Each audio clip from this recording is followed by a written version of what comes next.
Paulo, kalmadong aktor, kaya gustong-gusto ng mga direktor at katrabaho. Say mo, Kimi.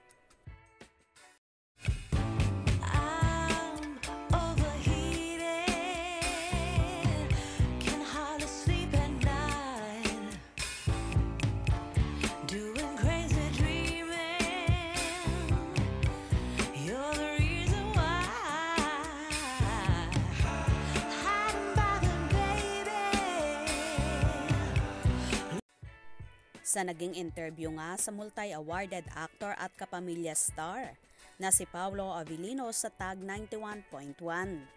Maraming katangian ng aktor na binulgar ng mga host ng naturang programa.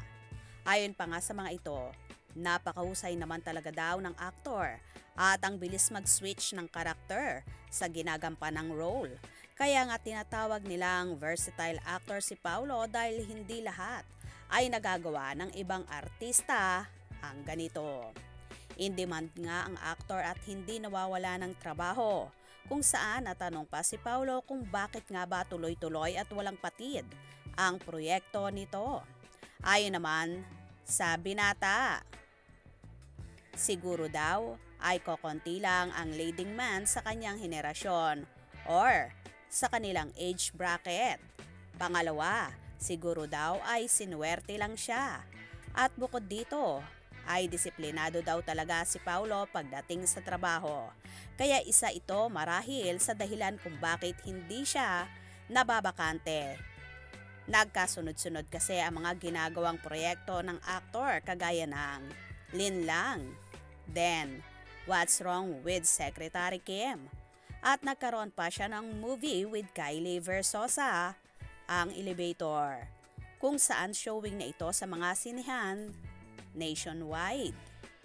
Samantala may nabanggit din ang mga host kung bakit hindi nababakante si Paulo bukod sa talented actor.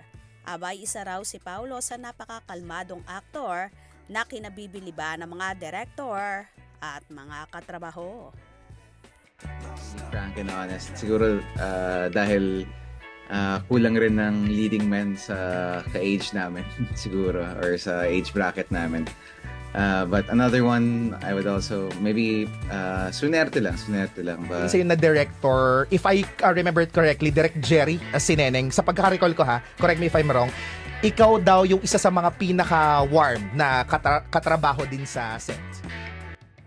Well, tama naman ang lahat ng sinabing ito ng mga host na napakakalmado talaga ni Paulo sa pananalita pa lamang sa kanyang mga kilos. Para bang ang sarap-sarap niyang katrabaho at kasama ang ganitong tao.